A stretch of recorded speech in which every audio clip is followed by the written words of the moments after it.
नागपूर विमानतळावरून जिवंत काडतुसांसह विमान प्रवास करण्याचा प्रयत्न करण्यात आला आहे। काडतुसांसह विमान प्रवास प्रयत्न करणाऱ्याला सुद्धा अटक करण्यात आली आहे। सोनेगाव पोलिसांनी गुन्हा नोंदवून आरोपीला अटक केली आहे। इरफान खान सरदार खान असं अटक केलेल्या आरोपीचं नाव। पोलिसांनी त्याच्या राहत्या घराची झडती घेतली आहे। आरोपी 2 जिवंत काडतूस सोबत घेऊन विमान प्रवास करणार होता, मात्र तत्पूर्वी पोलिसांनी त्याच्या मुसक्या वळल्यात। जिवंत काडतुसासह विमान प्रवास करण्याचा प्रयत्न करणाऱ्याला ताब्यात घेतलं।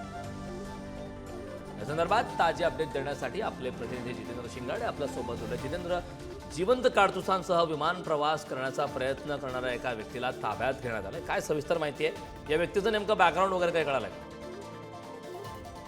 इरफान खान असं या अटक करण्यात आलेल्या व्यक्तीचं नाव आहे। तो नागपुरातील ताजबाग परिसरामध्ये राहत असून तो कार खरेदी आणि विक्रीचा व्यवसाय करतो। तो विमानाने जात असताना जे स्कॅनिंग मशीन असतं त्या स्कॅनिंग मशीनमध्ये त्याच्या साहित्यामध्ये 2 काहीतरी संशयास्पद असल्याचं प्रथमदर्शनी आढळण्यात आलं। त्यानंतर त्याची बॅग जेव्हा उघडून तपासणी करण्यात आली त्यात 2 जिवंत काडतुसं ही सापडली। त्यानंतर सोनेगाव पोलिसांना सूचना देण्यात आली आणि सोनेगाव पोलिसांनी त्याला ताब्यात घेऊन त्याची चौकशी केली। त्यानंतर त्याच्या घराची झाडाझडती देखील करण्यात आलेली आहे। मात्र त्याच्याकडून अजून या 2 काडतुसांशी व्यतिरिक्त अजून काही सापडलेलं नाही। मात्र ही नेमकी 2 काडतुसं त्याच्याकडे कशी आली आणि तो का विमानातून घेऊन जाण्याचा प्रयत्न करत होता याचा आता सोनेगाव पोलीस तपास करत आहे।